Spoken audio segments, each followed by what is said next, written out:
अस्सलाम वालेकुम। जोशी लफ्ज़ में खुश आमदीद। किसी मुल्क पर एक मगरूर बादशाह हुकूमत करता था।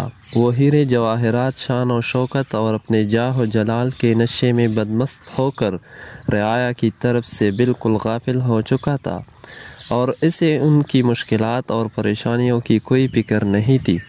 कुछ लोग उसके लिए बद्दुआएं करते तो कुछ उसके लिए हिदायत और नेक तौफीक के तलबगार भी होते। एक वक्त आया जब खुदा ने रियाया की सुन ली। हुआ ये कि बादशाह एक दिन नहायत शान और शौकत से सिपाहियों के लाओ लश्कर को साथ लेकर शिकार पर निकला। जंगल में उसे एक हिरन नज़र आया। उसने उसके पीछे घोड़ा दौड़ा दिया। हिरन का ताक़ुब करते हुए वो बहुत दूर निकल आया और रास्ता भटक गया।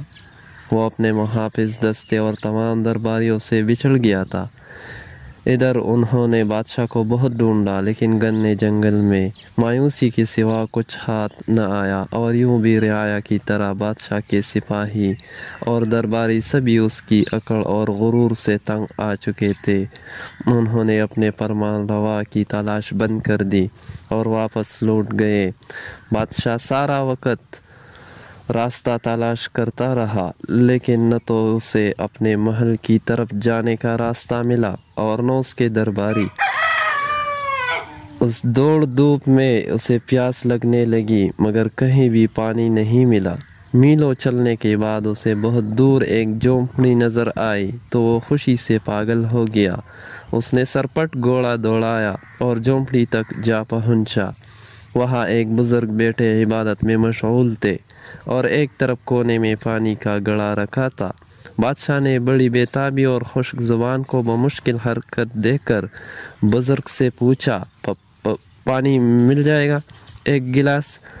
हाँ मिल जाएगा, मगर एक शर्त पर। बुज़ुर्ग की पुरजलाल आवाज़ झोंपड़ी में सुनाई दी, मुझे हर शर्त मंजूर है, मैं इस सुल्तनत का हुक्मरान हूँ, पानी पिला दो। बादशाह ने बेताबी से कहा, मगर इस मौका पर भी उसने अपनी इमारत का एहसास दिलाना ज़रूरी समझा था।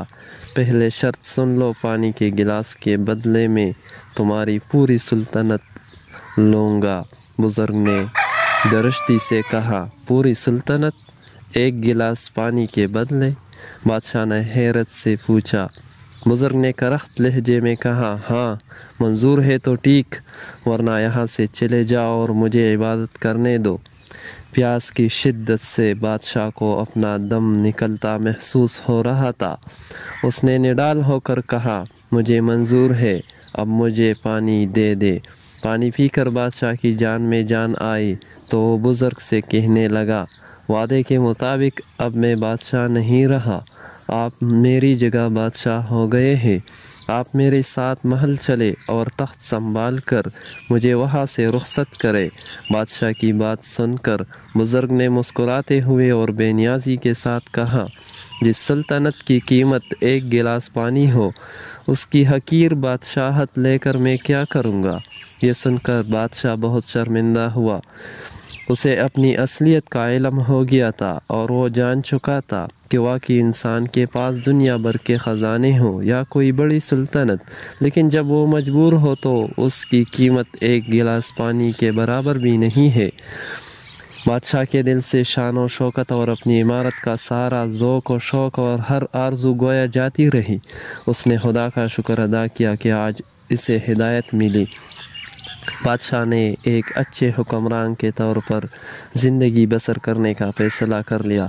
तब उस बुज़ुर्ग ने बादशाह को घने जंगल से निकाला और महल तक पहुंचाया। इस मौका पर बादशाह ने बुज़ुर्ग से वादा किया कि वो अल्लाह के बंदों के साथ भलाई करेगा और अपनी रियाया की खबरगिरी करता रहेगा। वीडियो को शेयर, लाइक, कमेंट ज़रूर कीजिएगा। हमारे चैनल को सब्सक्राइब करें। शुक्रिया।